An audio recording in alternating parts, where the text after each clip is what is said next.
actitudes ejercen un profundo efecto sobre la personalidad total del niño. Indudablemente, es posible distinguir entre los niños y los adultos los que solo recibieron leche y los que recibieron leche y miel. En contraste con el amor fraternal y el erótico, que se dan entre iguales, la relación entre madre e hijo es, por su misma naturaleza, de desigualdad, en la que uno necesita toda la ayuda y la otra la proporciona.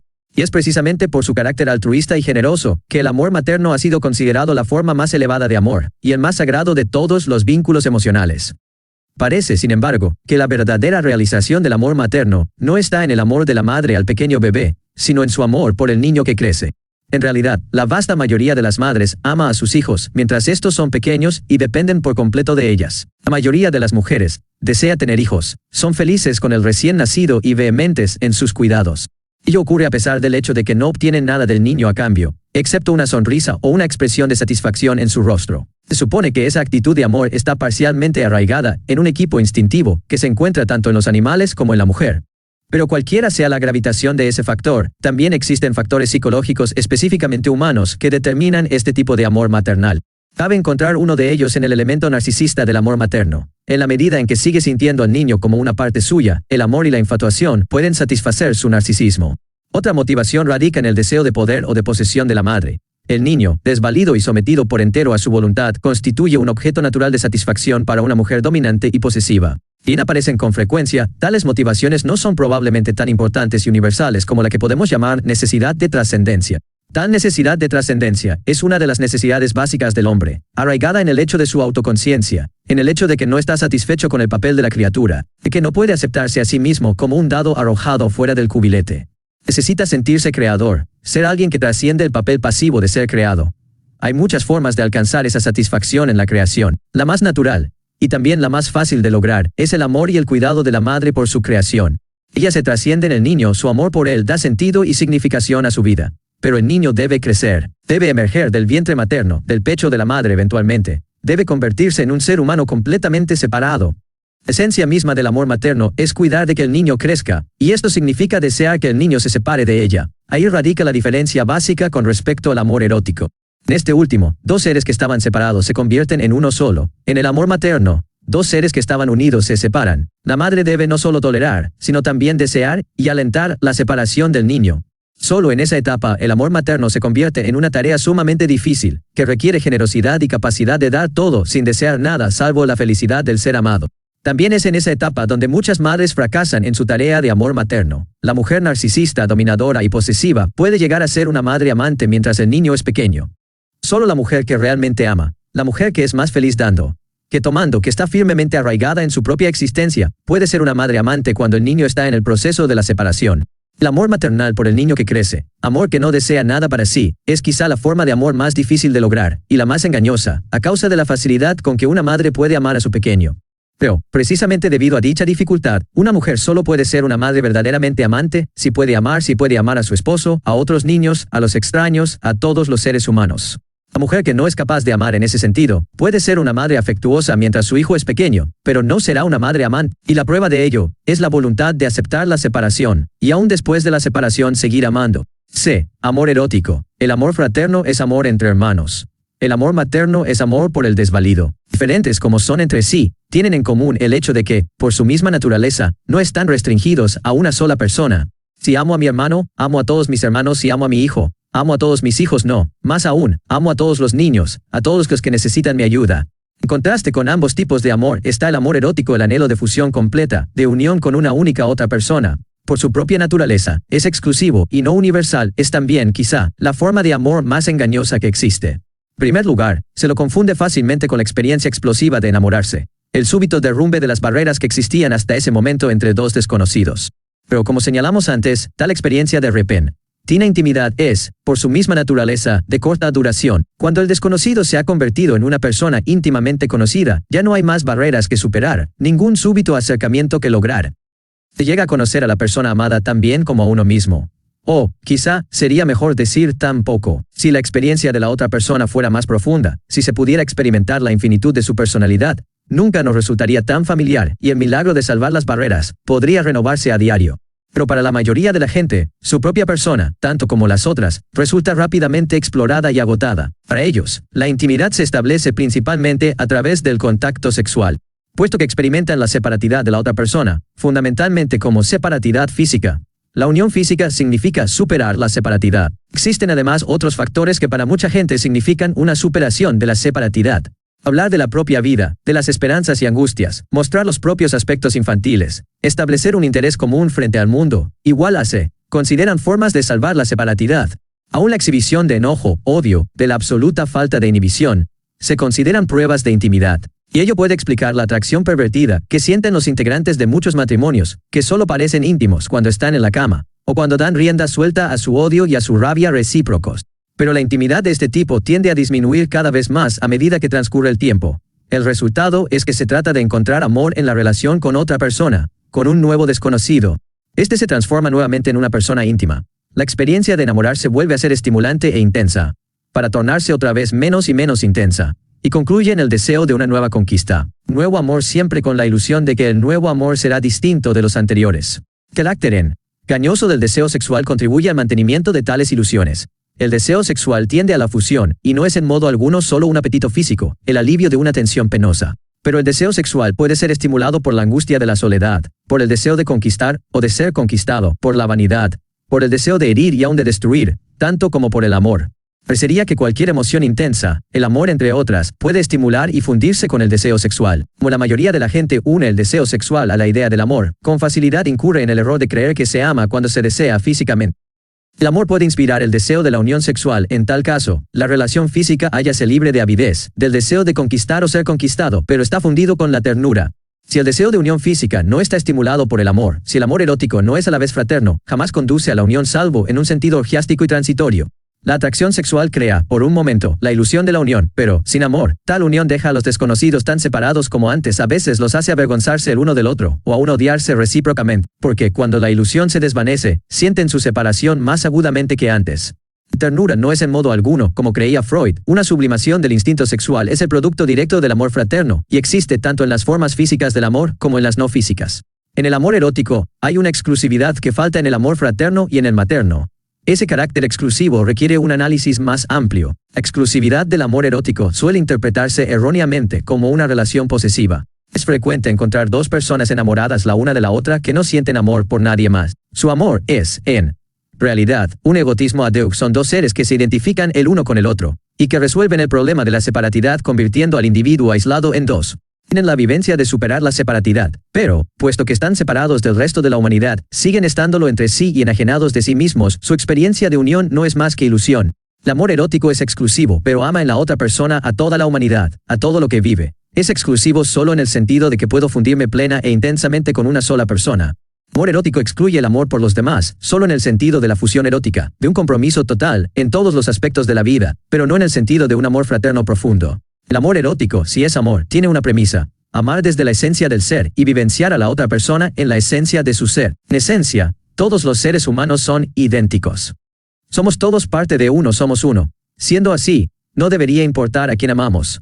El amor debe ser esencialmente un acto de la voluntad, de decisión de dedicar toda nuestra vida a la de la otra persona. Ese es, sin duda, el razonamiento que sustenta la idea de la indisolubilidad del matrimonio, así como las muchas formas de matrimonio tradicional, en las que ninguna de las partes elige a la otra, sino que alguien las elige por ellas, a pesar de lo cual se espera que se amen mutuamente. En la cultura occidental contemporánea, tal idea parece totalmente falsa. Supónese que el amor es el resultado de una reacción espontánea y emocional, de la súbita aparición de un sentimiento irresistible.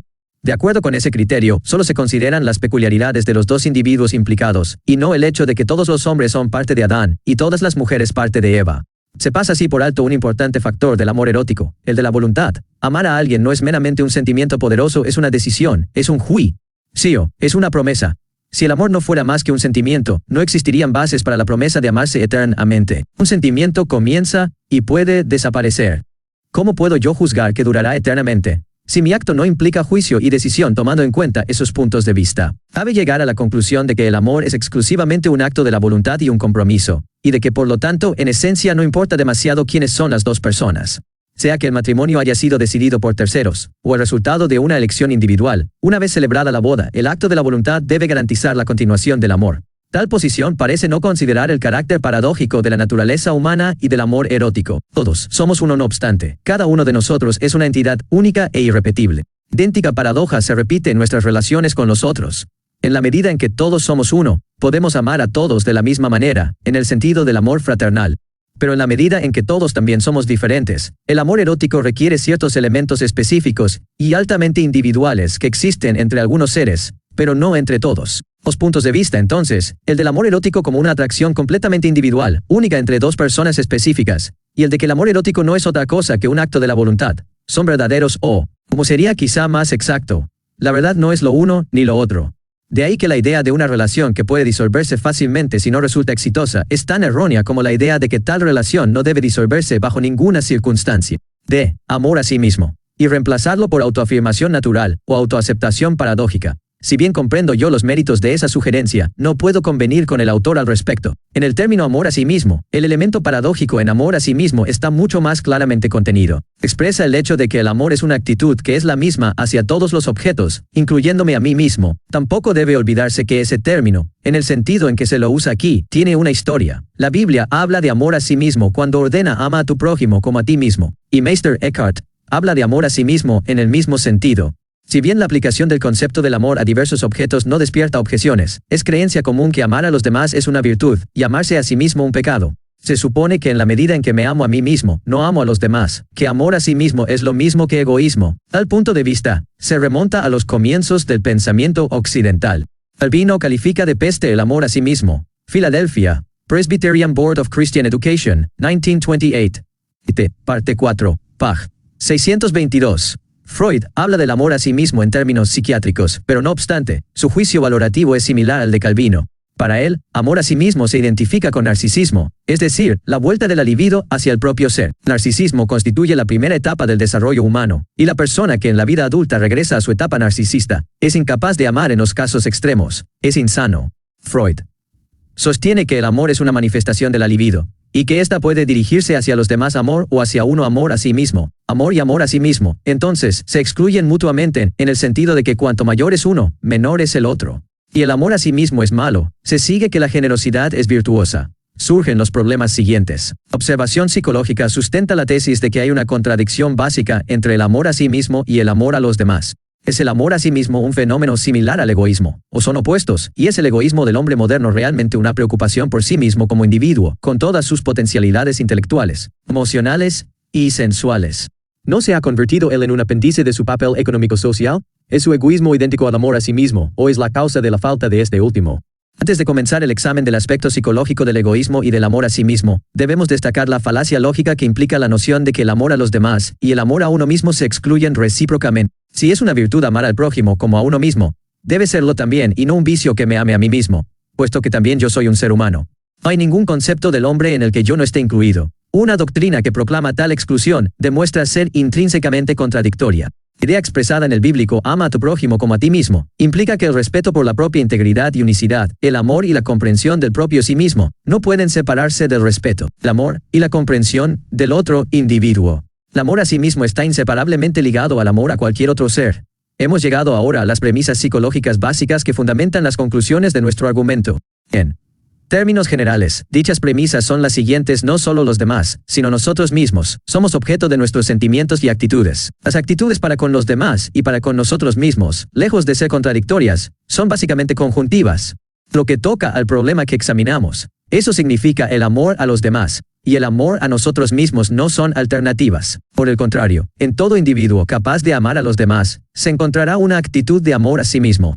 El amor, en principio, es indivisible en lo que atañe a la conexión entre los objetos y el propio ser. El amor genuino constituye una expresión de la productividad, y entraña cuidado, respeto, responsabilidad y conocimiento. No es un afecto en el sentido de que alguien nos afecte, sino un esforzarse activo arraigado en la propia capacidad de amar, y que tiende al crecimiento y la felicidad de la persona amada. Amar a alguien es la realización y concentración del poder de amar. La afirmación básica contenida en el amor se dirige hacia la persona amada como una encarnación de las cualidades esencialmente humanas. Amar a una persona implica amar al hombre como tal, el tipo de división del trabajo, como lo llamó William James, que consiste en amar a la propia familia pero ser indiferente al extraño. Es un signo de una incapacidad básica de amar. El amor al hombre no es, como a menudo se supone, una abstracción que sigue al amor a una persona específica, sino que constituye su premisa, aunque genéticamente se adquiera al amar a individuos específicos. De ello se deduce que mi propia persona debe ser un objeto de mi amor, al igual que lo es otra persona. afirmación de la vida, felicidad, crecimiento y libertad propios, está arraigada en la propia capacidad de amar, esto es, en el cuidado, el respeto, la responsabilidad y el conocimiento. Si un individuo es capaz de amar productivamente, también se ama a sí mismo. Si solo ama a los demás, no puede amar en absoluto. Dando por establecido que el amor a sí mismo y a los demás es conjuntivo, ¿cómo explicamos el egoísmo, que excluye evidentemente toda genuina preocupación por los demás?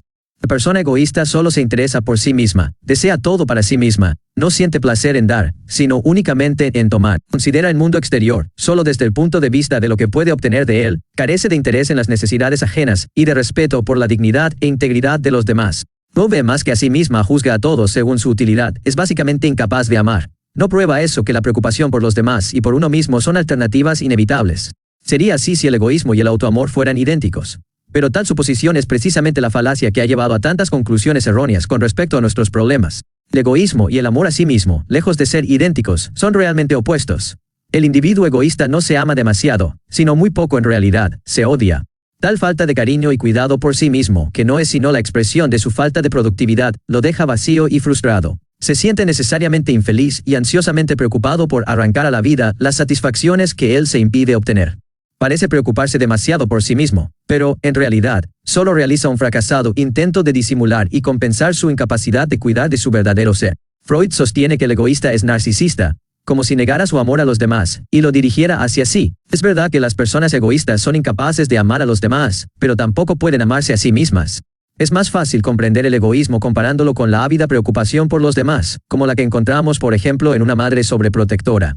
Si bien ella cree conscientemente que es en extremo cariñosa con su hijo, en realidad tiene una hostilidad hondamente reprimida contra el objeto de sus preocupaciones. Sus cuidados exagerados no obedecen a un amor excesivo al niño, sino a que debe compensar su total incapacidad de amarlo. Esta teoría de la naturaleza del egoísmo surge de la experiencia psicoanalítica con la generosidad neurótica, un síntoma de neurosis observado en no pocas personas, que habitualmente no están perturbadas por ese síntoma, sino por otros relacionados con él, como depresión, fatiga, incapacidad de trabajar, fracaso en las relaciones amorosas, etc.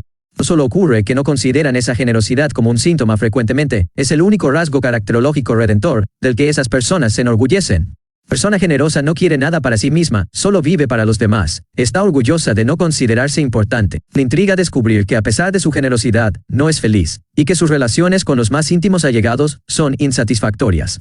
La labor analítica demuestra que esa generosidad no es algo aparte de los otros síntomas, sino uno de ellos. De hecho, muchas veces es el más importante, que la capacidad de amar o de disfrutar de esa persona está paralizada, que está llena de hostilidad hacia la vida, y que, detrás de la fachada de generosidad, se oculta un intenso egocentrismo, sutil, pero no por ello menos intenso. Esa persona solo puede curarse si también su generosidad se interpreta como un síntoma junto con los demás, de modo que su falta de productividad, que está en la raíz de su generosidad y de las otras perturbaciones, pueda corregirse. La naturaleza de esa generosidad se torna particularmente evidente en su efecto sobre los demás, y con mucha frecuencia en nuestra cultura, en el efecto que la madre generosa ejerce sobre sus hijos. Ella cree que a través de su generosidad, sus hijos experimentarán lo que significa ser amado, y aprenderán, a su vez, a amar. Sin embargo, el efecto de su generosidad no corresponde en absoluto a sus expectaciones. Los niños no demuestran la felicidad de personas convencidas de que se los ama, están angustiados, tensos, temerosos de la desaprobación de la madre, y ansiosos de responder a sus expectativas. Habitualmente, se sienten afectados por la oculta hostilidad de la madre contra la vida, que sienten, pero sin percibirla con claridad, y, eventualmente, se empapan de ella. En conjunto, el efecto producido por la madre generosa no es demasiado diferente del que ejerce la madre egoísta, y aún puede resultar más nefasto, puesto que la generosidad de la madre impide que los niños la critiquen. Se los coloca bajo la obligación de no desilusionarla, se les enseña, bajo la máscara de la virtud, a no gustar de la vida. Si se tiene la oportunidad de estudiar el efecto producido por una madre con genuino amor a sí misma, se ve que no hay nada que lleve más a un niño a la experiencia, en lo que son la felicidad, el amor y la alegría. El amor de una madre que se ama a sí misma. Meister Eckhart ha sintetizado magníficamente estas ideas. Si te amas a ti mismo, amas a todos los demás, como a ti mismo. Mientras ames a otra persona menos que a ti mismo, no lograrás realmente amarte. Pero si amas a todos por igual, incluyéndote a ti, los amarás como una sola persona, y esa persona es a la vez Dios y el hombre. Así pues, es una persona grande y virtuosa, la que amándose a sí misma, ama igualmente a todos los demás. Nueva York, Harper and Brothers, 1941. Pag. 204. Amor a Dios. Dijimos antes que la base de nuestra necesidad de amar está en la experiencia de separatidad, y la necesidad resultante de superar la angustia de la separatidad por medio de la experiencia de la unión. La forma religiosa del amor, lo que se denomina amor a Dios, es, desde el punto de vista psicológico, de índole similar. Surge de la necesidad de superar la separatidad y lograr la unión. En realidad, el amor a Dios tiene tantos aspectos y cualidades distintos como el amor al hombre, y en gran medida encontramos en él las mismas diferencias. En todas las religiones teístas, sean politeístas o monoteístas, Dios representa el valor supremo, el bien más deseable. Por lo tanto, el significado específico de Dios depende de cuál sea el bien más deseable para una determinada persona. La comprensión del concepto de Dios debe comenzar, en consecuencia, con un análisis de la estructura caracterológica de la persona que adora a Dios. Hasta donde tenemos conocimiento al respecto, el desarrollo de la raza humana puede caracterizarse como la emergencia del hombre de la naturaleza, de la madre, de los lazos de la sangre y el suelo. En el comienzo de la historia humana, el hombre, si bien expulsado de la unidad original con la naturaleza, se aferra todavía a esos lazos primarios. Encuentra seguridad regresando o aferrándose a esos vínculos primitivos. Siéntese identificado todavía con el mundo de los animales y de los árboles, y trata de lograr la unidad formando parte del reino natural. Muchas religiones primitivas son manifestaciones de esa etapa evolutiva. Un animal se transforma en un tótem. Se utilizan máscaras de animales en los actos religiosos o en la guerra. Se adora a un animal como Dios. En una etapa posterior de evolución, cuando la habilidad humana se ha desarrollado hasta alcanzar la del artesano o el artista, cuando el hombre no depende ya exclusivamente de los dones de la naturaleza, la fruta que encuentra y el animal que mata el hombre transforma el producto de su propia mano en un dios. Es esa la etapa de la adoración de ídolos hechos de arcilla, plata u oro. El hombre proyecta sus poderes y habilidades propios en las cosas que hace, y así, a distancia, adora sus proezas, sus posesiones. Una etapa ulterior, el hombre da a sus dioses la forma de seres humanos. Parece que eso solo puede ocurrir cuando el hombre se ha tornado más consciente de sí mismo, y cuando ha descubierto al hombre como la cosa más elevada y digna en el mundo. En esa fase de adoración de un dios antropomórfico, encontramos una evolución de dos dimensiones. Una se refiere a la naturaleza femenina o masculina de los dioses, la otra al grado de madurez alcanzada por el hombre, grado que determina la naturaleza de sus dioses, y la naturaleza de su amor a ellos.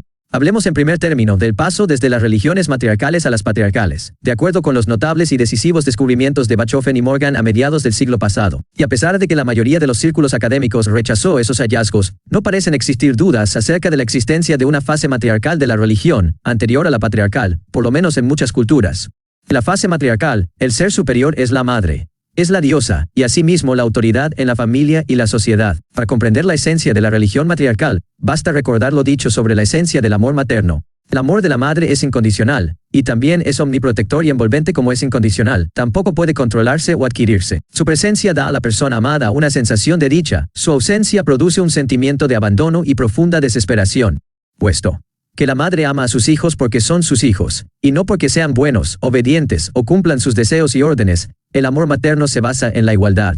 Todos los hombres son iguales, porque son todos hijos de una madre, porque todos son hijos de la madre tierra. La etapa siguiente de la evolución humana, la única que conocemos plenamente y a cuyo respecto no tenemos necesidad de confiar en inferencias y reconstrucciones, es la fase patriarcal. En ella, la madre pierde su posición suprema, y el padre se convierte en el ser supremo, tanto en la religión como en la sociedad. La naturaleza del amor del padre le hace tener exigencias, establecer principios y leyes, ya que su amor al hijo dependa de la obediencia de éste a sus demandas. Prefiere al hijo que más se le asemeja, al más obediente y capacitado para sucederle, como heredero de todas sus posesiones. Por consecuencia, la sociedad patriarcal es jerárquica. La igualdad de los hermanos se transforma en competencia y lucha mutua. Sea que consideremos las culturas india, egipcia o griega, o las religiones judeocristiana o islámica, nos encontramos en medio de un mundo patriarcal, con dioses masculinos, sobre los que reina un dios principal, o donde todos los dioses han sido eliminados menos uno, el dios. Sin embargo, puesto que es imposible arrancar del corazón humano el anhelo de amor materno, no es sorprendente que la figura de la madre amante no se haya podido expulsar totalmente del panteón. La religión judía, los aspectos maternos de Dios vuelven a introducirse, en especial en las diversas corrientes místicas. En la religión católica, la Iglesia y la Virgen simbolizan a la madre. Siquiera en el protestantismo permanece oculta. Lutero estableció como principio fundamental que nada de lo que el hombre hace puede procurarle el amor de Dios. El amor de Dios es gracia. La actitud religiosa consiste en tener fe en esa gracia, y hacerse pequeño y desvalido. Las buenas obras no pueden influir sobre Dios o hacer que Dios nos ame, como postulan las doctrinas católicas. Aquí es evidente que la doctrina católica de las buenas obras forma parte del cuadro patriarcal. Es posible alcanzar el amor del Padre mediante la obediencia y el cumplimiento de sus exigencias. La doctrina luterana, en cambio, a pesar de su manifiesto carácter patriarcal, contiene un elemento matriarcal soslayado. El amor de la madre no puede adquirirse, está ahí, o no todo lo que puedo hacer es tener fe y transformarme en una criatura desvalida e impotente. Pero la peculiaridad de la fe de Lutero consiste en que la figura de la madre desapareció del cuadro manifiesto y fue reemplazada por la del padre. En lugar de la certeza de ser amado por la madre, se convierte en rasgo fundamental la intensa duda, el esperar. Contra toda esperanza, el amor incondicional del padre. He tenido que examinar la diferencia entre los elementos matriarcales y patriarcales en la religión, para mostrar que el carácter del amor a Dios depende de la respectiva gravitación de los aspectos matriarcales y patriarcales. En la religión, el aspecto patriarcal me hace amar a Dios como a un padre, supongo que es justo y severo, que castiga y recompensa, y evidentemente, que me elegirá como hijo favorito, tal como Dios eligió a Abraham Israel, como Isaac eligió a Jacob, como Dios elige a su pueblo favorito. En el aspecto matriarcal de la religión, amo a Dios como a una madre omnímoda. Tengo fe en su amor y sé que pese a cuán pobre e impotente sea, a cuanto haya pecado, me amará y no amará a ninguno de sus otros hijos más que a mí, que me ocurra lo que me ocurriere, me rescatará, me salvará, me perdonará. Necesario, es decir, que mi amor a Dios y el amor de Dios a mí son inseparables. Si Dios es un padre, me ama como a un hijo. Y yo lo amo como a un padre. Si Dios es una madre, este hecho determina su amor y mi amor. Esa diferencia entre los aspectos maternos y paternos del amor a Dios es, empero, solo uno de los factores que determinan la naturaleza de ese amor. El otro factor es el grado de madurez alcanzado por el individuo, y por lo tanto, en su concepto de Dios y su amor a Dios. Dado que la raza humana evolucionó desde una estructura societal centrada en la madre a una centrada en el padre, es principalmente en el desenvolvimiento de la religión patriarcal, donde podemos observar el desarrollo de un amor maduro. A comienzo de esa evolución, encontramos un Dios despótico, celoso, que considera que el hombre que él ha creado es su propiedad, y que tiene derecho a hacer con él cuanto quiera. Es esa la fase religiosa en la que Dios arroja al hombre del paraíso, para que no coma del árbol del saber y se convierta así en Dios mismo. Es la fase en la que Dios decide destruir la raza humana mediante el diluvio, porque ninguno de sus miembros le gusta, con la excepción de su hijo favorito. Noé es la fase en la que Dios le exige a Abraham que mate a su único y amado hijo Isaac, para probar su amor por él con un acto de total obediencia. Pero al mismo tiempo comienza una nueva etapa. Dios hace un pacto con Noé, por el cual le promete no volver a destruir jamás la raza humana, un pacto en el cual él mismo se compromete. No solo está atado por sus promesas, sino por su propio principio de justicia, y sobre esa base Dios debe someterse al pedido de Abraham de no destruir Sodoma, si en ella hay por lo menos 10 hombres justos. Pero la evolución va más allá de transformar a Dios, de la figura de un despótico jefe de tribu en un padre amante, en un padre que está sometido al principio que él mismo ha postulado. Tiende a que Dios deje de ser la figura de un padre, y se convierta en el símbolo de sus principios, los de justicia, verdad y amor. Dios es verdad, Dios es justicia. En ese desarrollo, Dios deja de ser una persona, un hombre, un padre. Se convierte en el símbolo del principio de unidad subyacente a la multiplicidad de los fenómenos, de la visión de la flor que crecerá de la semilla espiritual que alberga el hombre en su interior. Dios no puede tener un nombre. Un nombre siempre denota una cosa, o una persona, algo finito. ¿Cómo puede Dios tener un nombre si no es una persona ni una cosa? El incidente más notable de ese cambio es el relato bíblico de la revelación de Dios a Moisés. Cuando Moisés le dice que los hebreos no creerán que Dios lo ha enviado, a menos que pueda decirles el nombre de Dios. Dios hace una concesión. Dice a Moisés que su nombre es, yo soy el que soy. Yo soy el que seré es mi nombre. El yo soy el que seré significa que Dios no es finito, que no es una persona, un ser. La traducción más adecuada de la frase sería, dile que mi nombre es sin nombre. La prohibición de hacer imágenes de Dios, de pronunciar su nombre en vano, y eventualmente, de pronunciar su nombre en absoluto, apunta a la misma finalidad, la de liberar al hombre de la idea de que Dios es un padre, una persona. En el desarrollo teológico ulterior, la idea se transforma en el principio de que ni siquiera deben darse a Dios atributos positivos. Decir que Dios es sabio, poderoso, implica nuevamente que es una persona. Todo lo que puedo hacer es decir lo que Dios no es. Enumerar sus atributos negativos, postular que no es limitado, que no es malo, que no es injusto. Cuanto más sé lo que Dios no es, mayor es mi conocimiento de Dios. Seguimos la maduración de la idea monoteísta en sus consecuencias ulteriores. Solo llegaremos a una conclusión: no mencionar para nada el nombre de Dios, no hablar acerca de Dios. Dios se convierte entonces en lo que es potencialmente en la teología monoteísta, el uno sin nombre, un balbuceo inexpresable, que se refiere a la unidad subyacente al universo fenoménico. La fuente de toda existencia. Dios se torna verdad, amor, justicia. Dios es yo, en la medida en que soy humano. Es evidente que tal evolución desde el principio antropomórfico al puro monoteísmo establece una diferencia fundamental en la naturaleza del amor a Dios. Dios de Abraham puede amarse o temerse, como un padre, y su aspecto predominante es a veces la tolerancia, a veces la ira. En el grado en que Dios es el Padre, yo soy el Hijo. No he emergido plenamente del deseo autista de omnisciencia y omnipotencia. No he adquirido aún la objetividad necesaria para percatarme de mis limitaciones como ser humano, de mi ignorancia, mi desvalidez. Reclamo aún, como una criatura, que haya un padre que me rescate, que me vigile, que me castigue. Un padre que me aprecie cuando soy obediente, que se sienta halagado por mis loas y enojado a causa de mi desobediencia. Es notorio que la mayoría de la gente no ha superado, en su evolución personal, esa etapa infantil, y de ahí que su fe en Dios signifique creer en un padre protector, una ilusión infantil. Esta sigue siendo la forma predominante, a pesar del hecho de que algunos grandes maestros de la raza humana y un pequeño número de hombres hayan superado ese concepto de la religión. En la medida en que las cosas son así, la crítica de la idea de Dios, tal como la expresó Freud, es correcta. El error, sin embargo, está en el hecho de que no tuvo en cuenta el otro aspecto de la religión monoteísta, y su verdadero núcleo, cuya lógica lleva exactamente a la negación de este concepto de Dios. La persona verdaderamente religiosa, que capta la esencia de la idea monoteísta, no reza por nada, no espera nada de Dios, no ama a Dios como un niño a su padre o a su madre. Ha adquirido la humildad necesaria para percibir sus limitaciones, hasta el punto de saber que no sabe nada acerca de Dios.